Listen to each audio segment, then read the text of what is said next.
Assalamualaikum warahmatullahi wabarakatuh. Waalaikumsalam warahmatullahi wabarakatuh. Bismillahirrahmanirrahim. Alhamdulillahi rabbil alamin. Wassalatu wassalamu ala ashrafil anbiya'i wal mursalin, imamil muttaqin, sayyidil ghurril muhajjalin, sayyidina wa maulana Muhammadin wa ala alihi wa ashabihil mujahidin at-tahirin, amma ba'du. Saudara-saudara kaum muslimin rahimakumullah. Dalam kehidupan ini, pada satu sisi memang kita harus melaksanakan berbagai kegiatan amal ibadah. Tetapi pada sisi lain, kita juga harus menjaga jangan sampai amal ibadah yang sudah kita kerjakan itu dihancurkan oleh sikap kita sendiri. Bahwa kita sudah sholat, alhamdulillah.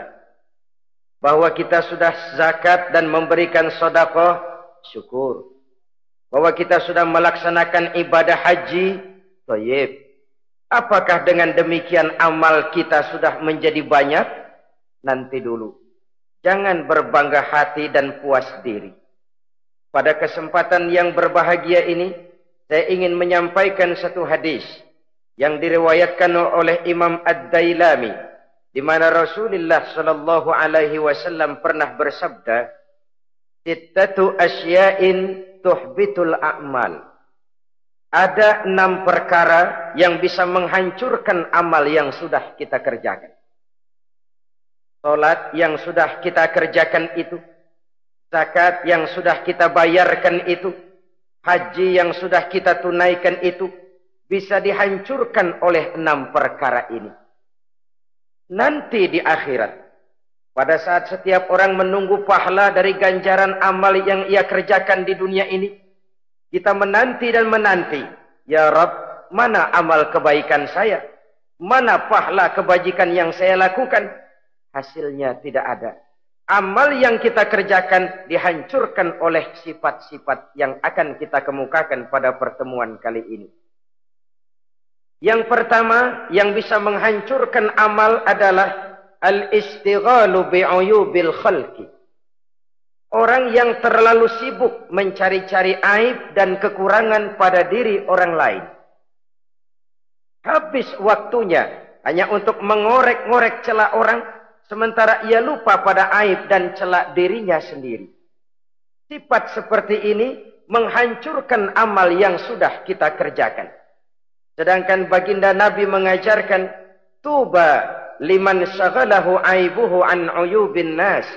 Beruntunglah orang yang kekurangan pada dirinya menyebabkan dia sibuk sampai ia tidak sempat mencari-cari aib dan kekurangan pada diri orang lain.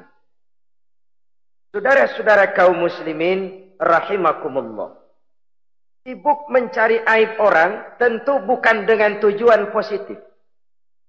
Latar belakangnya kadang-kadang karena jealous, karena hasud, kecemburuan sosial.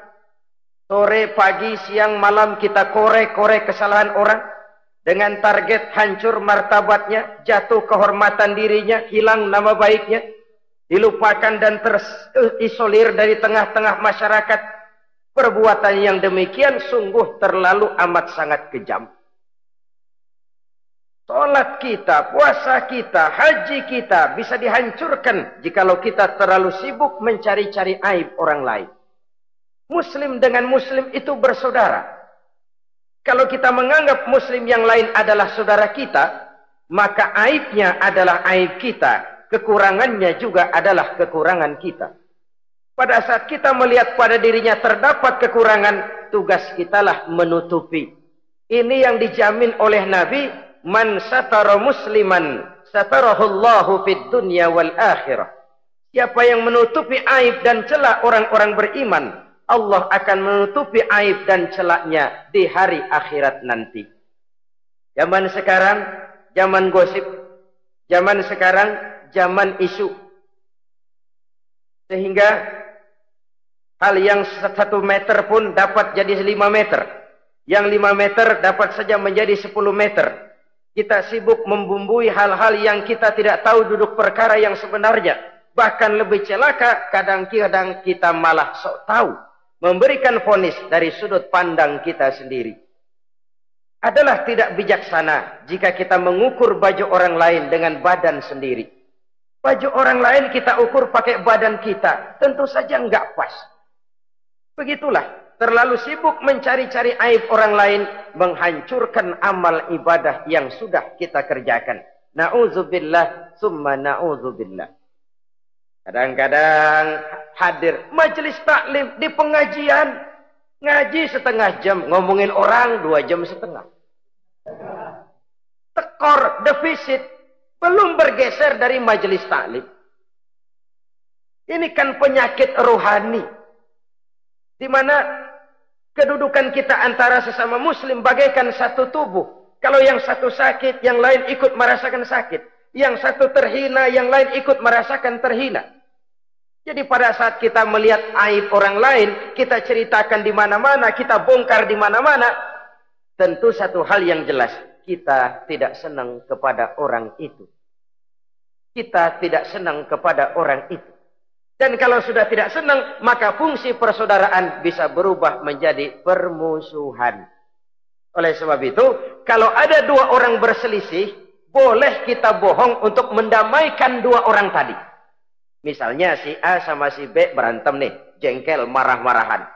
Saudara datang ke rumah si A. A, saya dengar kamu lagi marahan sama B. Iya itu si B, kurang ajar. Bangsat, bajingan, tengik. Pokoknya kalau ketemu, awas. Ah, saya kira sih enggak begitu. A, tadi saya ketemu B, dia bilang malah kangen sama sampean. Dia pengen ketemu. Ingat masa lalu zaman sebantal berdua, sebatang rokok berdua. Dia kangen pengen ketemu. Padahal si B enggak ngomong apa-apa sama saya. Saya olah sedemikian rupa sampai si A tenang. A tenang, saya datang ke rumah B. B, katanya kamu lagi marahan sama si A. Iya tuh A, kunyuk monyet. Udahlah, pokoknya kalau ketemu dia saya hantam habis. Ah, barusan saya ketemu si A, dia bilang pengen ketemu ente. Pengen ngobrol kayak dulu, mengembalikan keharmonisan yang hilang, mengembalikan kehangatan persaudaraan yang lenyap. Si A tenang, si B adem. Kenapa? Karena bohong saya. Kesana saya ademin, kesini saya ademin. Jenis bohong seperti ini berpahala. Kenapa? Tujuannya mendamaikan orang yang sedang berselisih. Tapi kan orang bermental seperti ini jarang. Yang banyak kan tukang kompor sekarang. Sono angetin, sini angetin, murub deh. Datang sama A, lu marahan sama B. Iya, gue kesel banget sama B. Emang? Wow. Diemang-emangin. Oh, udah dah, pokoknya gue mah kalau jadi elo takut sama si B, gue buka celana, gue pakai rok deh. Si A panas. A panas, datang ke rumah B. Komporin lagi. Dua-duanya panas, koslet, terjadi perkelahian. Biang iblisnya tukang kompornya. Sampai untuk mendamaikan 2 orang yang berselisih, diizinkan berdusta. Kenapa? Prinsip Islam itu islah. Mencari jalan damai, bukan mengeruhkan suasana. Inilah realitas di tengah-tengah masyarakat. Enakan ngomporin daripada nyiramin. Enakan manasin daripada mendamaikan 2 orang yang sedang berselisih. Apalagi kalau kita punya kepentingan. Main nimbrung aja kayak toge. Kagak ngerti urusan. Nyampur aja nyampur. Toge kan begitu toge. Ada laksa nimbrung, ada gado-gado ngikut, ada kredok masuk. Kagak ngerti juntrungan masalah, main nyampur aja nyampur. Ini kan tidak objektif namanya. Nah, mental seperti ini, wah, sholatnya khusyuk, zakat bayar, sedekah iya, tapi kalau suka cari-cari aib orang, jembreng kesalahan orang di mana-mana, sholatnya, puasanya, hajinya bisa dihancurkan oleh mental yang seperti ini. Jangan bangga-bangga, sholat saya sudah banyak, puasa saya hebat, mantap, haji saya tiap tahun mondar-mandir ke Mekah. Tapi kalau mental seperti ini masih ada, waspadalah. Amal yang kita kerjakan bisa hancur oleh mental, sikap mental kita sendiri. Ini yang pertama. Yang bisa menghancurkan amal terlalu sibuk mencari-cari aib orang lain. Satu. Yang kedua, saudara-saudara, wa qaswatul qalbi. Orang yang hatinya keras, tidak mempan diberikan nasihat.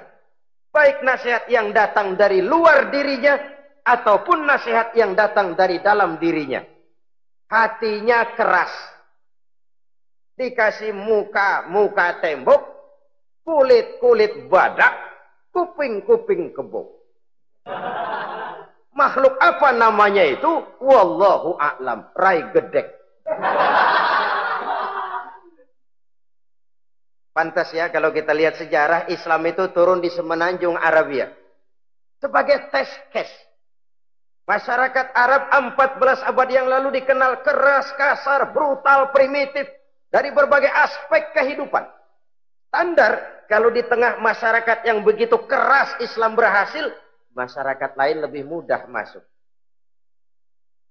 Rasulullah diutus di Cianjur lalu dakwahnya sukses, saya nggak kagum. Paling-paling datang Nabi ke Cianjur disambut dengan ramah. Enggak, Rasul. Aya nama kumaha Rasul wae, aya nama itu. Pasti aman, damai, tidak ada cerita perang. Tapi Masya Allah, turun di tengah satu struktur sosial yang keras, kasar, primitif. Menghadapi orang yang hatinya keras seperti ini, apa prinsip kebijaksanaan yang dilaksanakan oleh Rasul dalam menerapkan syariat Islam? Pertama, at-tadrij fit tasyri'. Dalam melaksanakan syariat, prosesnya melalui tahapan. Contoh, jahiliyah dulu itu paling senang sama mabuk. Geng. Pinteler. Oh, jahiliyah itu kalau sudah mabuk nggak cuman minum, mandi pakai arak. Subhanallah, mandi pakai arak. Menghadapi masyarakat yang seperti ini, apa strategi syariat Islam? Mula-mula ayat yang turun, yas'alunaka 'anil khamri wal maisir qul fihima ismun kabirun wa manafi'un linnas. Mereka bertanya kepadamu hai Muhammad tentang arak. Katakan, arak itu ada manfaatnya tapi juga ada bahayanya. Bahayanya lebih besar daripada manfaatnya. Tidak diharamkan dulu, tidak. Cuman dikasih sen. Teler emang enak. Oh, melayang ke langit. Cuman ada bahayanya. Bahayanya lebih besar daripada manfaatnya. Dikasih gambaran, dikasih sen. Tidak diharamkan mutlak dulu, tidak. Bertahap dikit dulu. Nih. Urusannya begini nih. Ada manfaatnya, tapi ada bahayanya. Bahayanya lebih besar daripada manfaatnya. Jak rasio berpikir. Setelah tahu bahayanya lebih besar, kan dikit-dikit mulain jauh. Mulain ngurangin, jaga jarak. Setelah ada jarak, turun peringatan kedua. La taqrabus salata wa antum sukara. Jangan dekati sholat kalau kamu lagi mabuk. Sholat sehari semalam 5 kali. Berarti 5 kali mereka harus jaga diri. Jangan sampai mabuk. Makin jauh. Setelah jauh sekali, kira-kira tidak goyah, turun vonis. Innamal khamru wal maisir wal ansabu wal azlamu rijsun min amali syaitan fajtanibu la'allakum tuflihun. Arak itu najis, kotor, perbuatan setan. Jauhi, pasti kamu akan beruntung. Baru timbul hukum haramnya. Orang udah nggak kaget. Kenapa? Pagi-pagi udah dikasih sen. Bahayanya lebih besar. Kalau sholat jangan, kalau mabuk jangan mendekati sholat. Makin jauh. Ini tahapan. Sama juga kita kan. Begitu jebrol lahirnya cuman susu ibu. Gedean dikit sang Ambon. Kan gitu. Gedean dikit pisang ulek. Gedean dikit nasi. Udah gede bener jengkol jijelin. Proses. Coba bayi begitu lahir kasih pisang batu, tenggeng. Gak kuat. menerima, belum waktunya. Ini proses yang dilaksanakan oleh strategi syariat Islam untuk mengobati penyakit qaswatul qalbi ini. Keras hati. Syariatnya bertahap. Tidak drastis. Tidak kalau sudah begitu ya mesti begitu. Tidak. Konsep kedua, taklilut takalif, menyedikitkan beban. Coba kita lihat, seluruh konsep agama, kalau kemampuan melaksanakan perintah berkurang, stressing perintahnya ikut turun. Angkat tuh beras 100 kilo. Nggak kuat pak, 30 kilo dulu deh. Ntar balik lagi, lama-lama juga habis. Ini konsep untuk mengobati qaswatul qalbi. Bertahap. Semua perintah agama itu begitu. La yukallifullahu nafsan illa wus'aha. Allah tidak memberikan beban kecuali sesuai dengan kemampuan yang dimiliki oleh seseorang. Kalau kemampuan melaksanakan perintah berkurang, stres perintahnya juga ikut menurun. Salat wajib diri. Kalau mampu. Gak bisa pak salat berdiri. Salat dengan berbaring. Kalau mampu. Berbaring gak bisa pak. Pinggang kurap. Salat pakai isyarat. Kalau mampu pakai isyarat tidak bisa. Dalam hati setiap kemampuan melaksanakan perintah berkurang, stres perintahnya juga menurun. Taklilut takalif ini juga salah satu strategi mengantisipasi kerasnya hati. Nah. Konsep yang ketiga dari syariat, al-musawat bainan nas fi takalifil ahkam. Persamaan terhadap manusia di dalam berhadapan dengan hukum Allah.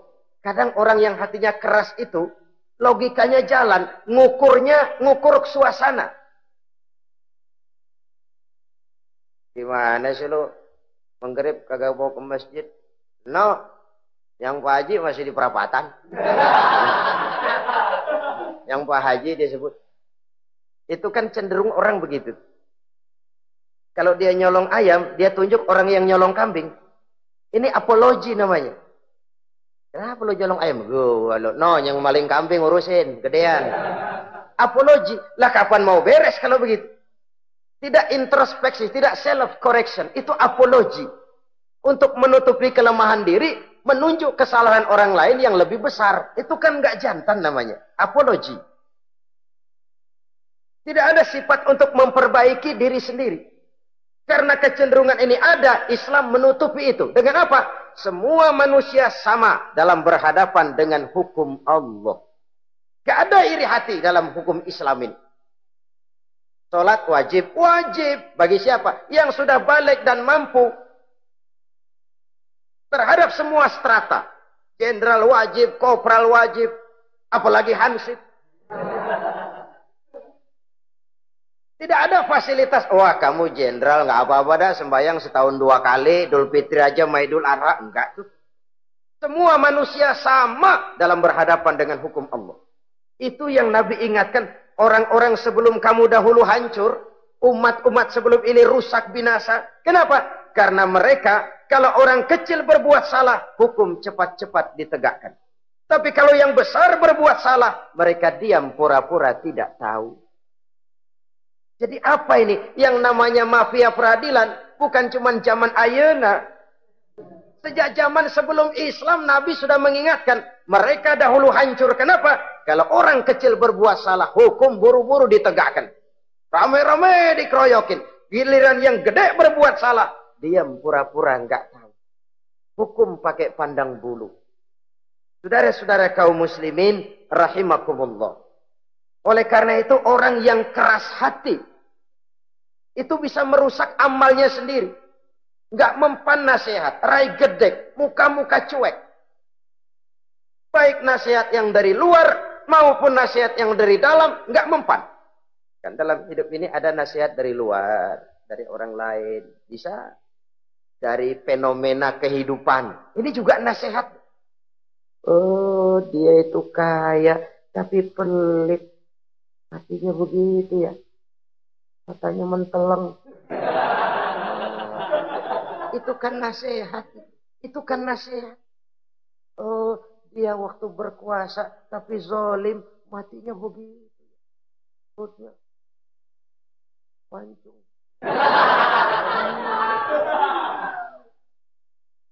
Fenomena kehidupan yang kita lihat, yang kita dengar, yang kita saksikan, itu semuanya bisa nasihat.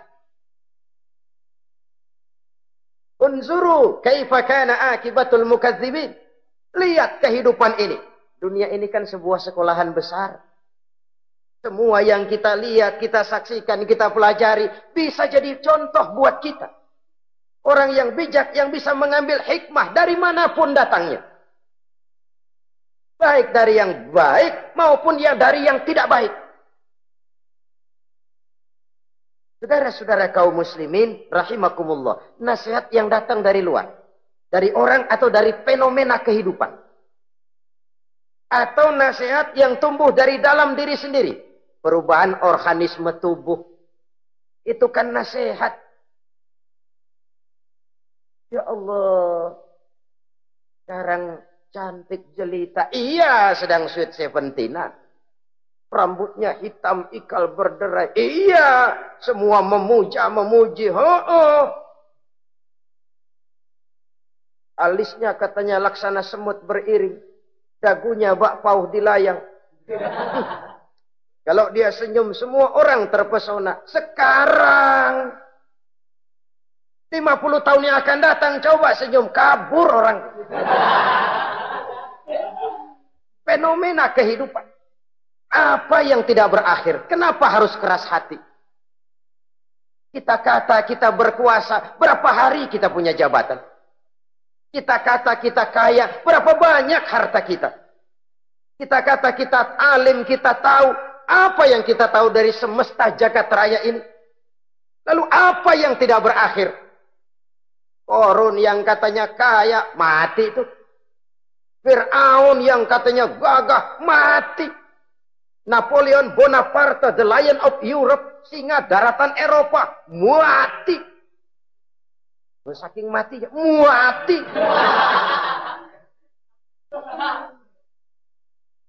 Kenapa harus keras hati? Kenapa tidak melihat perubahan fenomena alam sekitar ini? Apa yang tidak berakhir? Apa yang tidak selesai? Lalu apa yang mau kita sombongkan? Kenapa kita harus keras hati? Sehingga pantas dalam hadis kursi Allah menyatakan al-kibriya'u libasi. Sombong itu pakaianku. Manusia nggak pantas pakai pakaianku, kegedean. Pakaian Allah mau dipakai. Kalau Allah sombong, udah pantas aja udah. Kenapa? Kagak ada Tuhan lain selain dia. Udah pantas dia nyombong.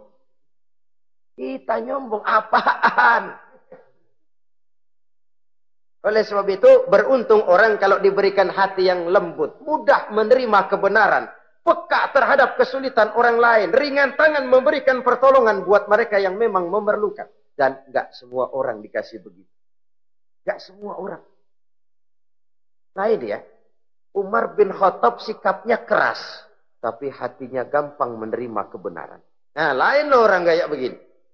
Keras sikap boleh keras, tapi hati mudah menerima kebenaran. Wah, kalau Umar kerasnya kan luar biasa. Tapi hatinya kok gampang menerima kebenaran. Ini hidayah. Coba lihat waktu berita Rasulullah meninggal dunia. Sampaikan oleh para sahabat, Umar jengkel. Cabut pedang. Siapa bilang Muhammad mati, saya tabas batang lehernya. Dia nggak siap menghadapi kenyataan. Emosinya yang jalan, bukan rasionya. Keras. Bilang deh, Muhammad meninggal. Saya tabas batang lehernya. Untung ada Sayyidina Abu Bakar. Beliau tidak bicara langsung, cuma pidato. Ayyuhan nas, man kana ya'budu Muhammadan fa inna Muhammadan qad mata. Wa man kana ya'budu Allah fa inna Allah hayyun la yamut. Hai manusia, siapa yang menyembah Muhammad, Muhammad sudah meninggal. Tapi siapa yang menyembah Allah, Allah maha hidup dan tidak akan pernah mati buat selama-lamanya. Sayyidina Umar tersentak. Subhanallah, saya salah. Bagaimanapun Muhammad hanya seorang manusia. saya cinta dia, saya suka dia, nyawa saya pertaruhkan untuk dia. Tapi dia manusia dan saya tidak menyembah Muhammad. Ia sadar akan kekeliruannya, berlinang air matanya. Keras sikapnya, tapi lembut hatinya. Nah, yang kayak begini, bagus. Ini udah sikap keras, hati keras, yaitu tadi. Muka tembok, kulit buadak, kuping kebo. Diapain aja udah nggak mempan aja udah. Susah yang kayak begini. Saudara-saudara, ma'asyiral muslimin rahimakumullah. Jadi yang kedua yang bisa menghancurkan amal kita, orang yang hatinya keras. Wah. Yang ketiga sekarang, yang bisa menghancurkan amal kita itu wa hubbud dunya. Orang yang terlalu cinta kepada dunia. Nih, pakai kalimat terlalu ya. Kalau sekadar cinta kepada dunia, why not? Kita cinta anak dan istri, wajar. Kita cinta harta benda, tentu. Kita cinta sanak famili dan seluruh handai tolan, memang. Kita juga cinta kepada bangsa dan tanah air. Itu bagian dari iman, persilahkan. Yang tidak boleh itu kalau sudah pakai kalimat terlalu. Terlalu.